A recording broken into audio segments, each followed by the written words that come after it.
it's the Trinity Nicole, and welcome back for yet another video. If you've ever been through a season of life that felt dark, lonely, and hopeless, if you've ever found yourself in the wilderness, in the miry clay, in the valley of the shadow of death, you've probably thought to yourself once or twice, God has forgotten about me. You said to yourself, how can God possibly be in this pain and this affliction? How can God leave me in this place?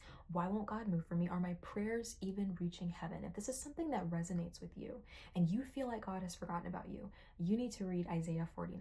Isaiah 49 falls into a time in Israel's history where they were living in exile in Babylon. The people were suffering, feeling abandoned by God, and questioning whether God had forsaken them. And they were also struggling with their identity and purpose since they had been taken from their land and were living in captivity. In Isaiah 49, verse 14, the people say, "The Lord has abandoned me. The Lord has forgotten about me." And God responds to this in verse 15. He says, "Can a woman forget her nursing child or lack compassion for the child of her womb? Even if these forget, yet I will not forget. Look, I have inscribed you on the palms of my hands. Your walls are continually before me." Here, God reassures Israel that he could never forget them, using the analogy of a mother's love for her child.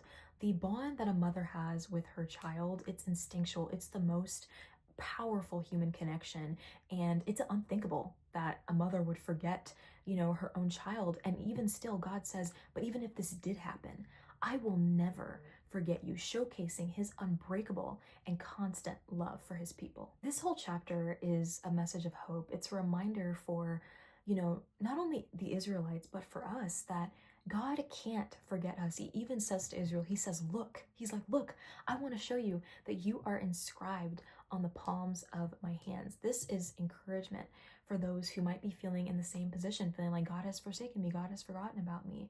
But this verse, this shows us, and knowing that God is the same yesterday, today, and forever, this shows us that God can never forget about his children. There's nothing new under the sun. Everything that we face as Christians, we can read stories in the Bible of people who have faced and went through the same exact things. You are not the first person to feel forsaken by God, and you won't be the last, which is why we have these accounts. When you look at what God said to the Israelites, when they said, you have abandoned us, you have forsaken us, God's response to them is the same response that he has to you. Even if a mother forgets her child, I will never forget you because I have inscribed you on the palms of my hands.